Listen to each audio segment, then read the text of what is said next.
What's up guys, welcome back to the channel, and today I am back on the video.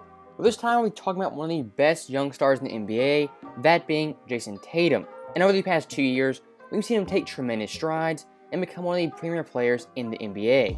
And because Tatum's gotten so great so fast, in my opinion, he's going to be the best small forward of the 2020s decade. In this video, I'm going to show you guys why I believe that, looking at the stats, looking at the film, and looking at his overall growth. I'm going to hopefully prove to you guys that Tatum will be the best small forward of the 2020s and a future Hall of Famer.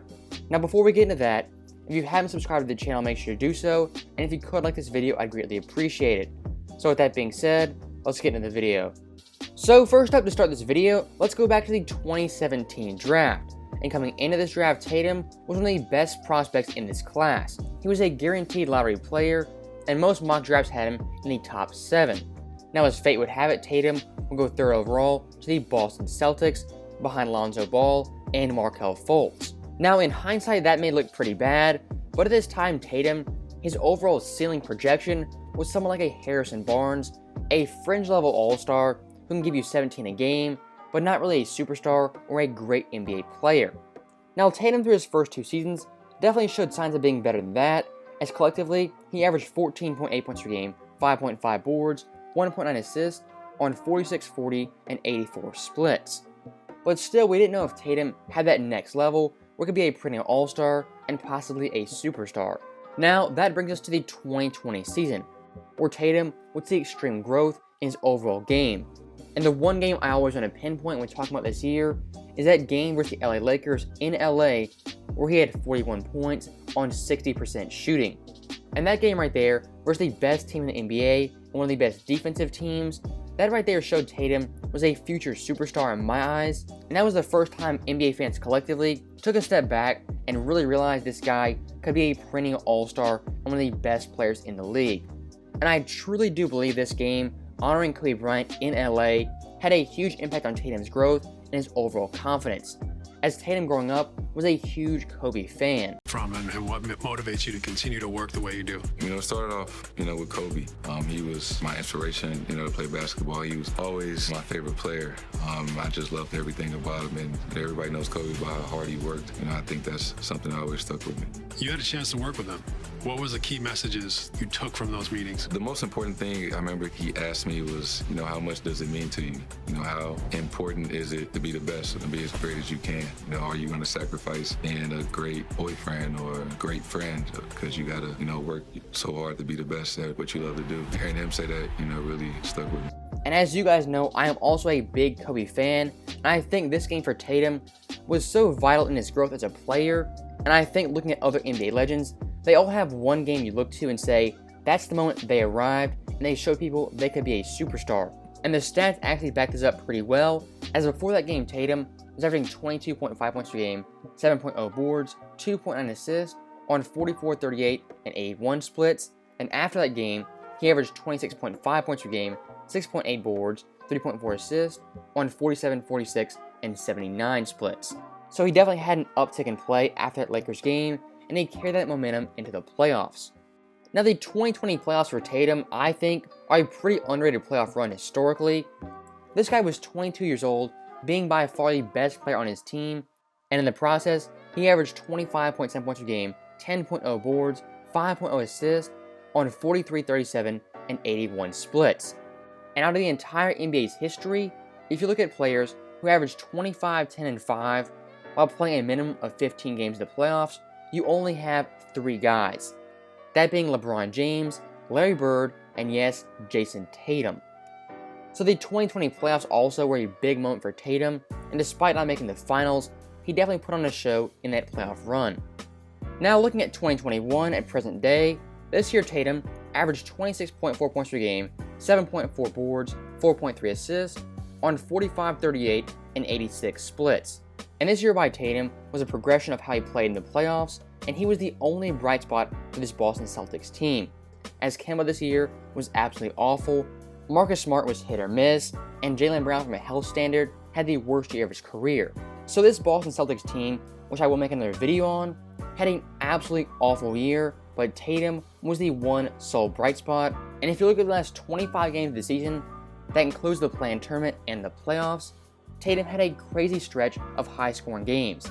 He had 60 points versus the Spurs, 53 points, 2 50-point games, 44 points, and 40 points. So in a 25-game stretch, Tatum had 4 50-point games. That is the most 50-point games ever for a Celtic, and he is one of only 4 players ever in Boston history to score 50 points in a playoff game. And him and Larry Bird are the only Celtics to have multiple 40-point games in a playoff series. So if you wanted to put it very simply, this year for Boston overall was a terrible year, but for Tatum was a great individual season where he showed his true potential. And I think if you look at the advanced stats, you'll see Tatum has one of the brightest futures in the NBA, and I think in the coming years, he's going to be a perennial MVP candidate and one of the best players, if not the best player, in the NBA. So the first thing I want to look at for Tatum is ISO scoring ability when he takes 7+ dribbles. And I want to look at his 3-point shots compared to the rest of the players in the NBA. And when looking at these numbers, if you look at players who attempted more than 1.5 threes with 7+ dribbles, Tatum ranks 3rd in 3-point percentage at 38.1, only behind Luka and Steph Curry. And if you look at pull-up threes made, with players who attempt more than 5, Tatum ranks 5th at 36.3, behind TJ McCollum, Dame Lillard, Zach LaVine, and once again, Steph Curry. So when looking at someone's offensive game, for a superstar, you always look to the playoffs. Can they get their own shot, and are they great in isolation? Tatum already is one of the best ISO players in the league, and his sidestep 3 is already a patented move.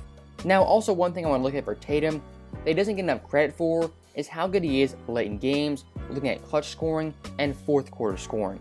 This year, in the last 5 minutes of the game, within 5 points, Tatum had 120 clutch time points.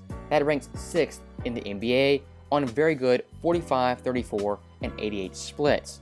And when looking at fourth quarter scoring, Tatum had 450 points. That was 1st in the NBA on once again impressive 48, 47, and 88 splits.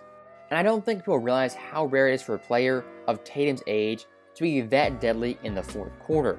If you look back in NBA history at fourth quarter scoring, it's been recorded since 1997.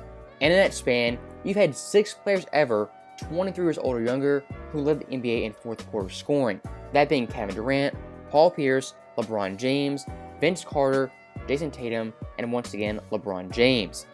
And Tatum, out of all those guys, is the 2nd youngest player ever to lead the NBA in fourth quarter scoring.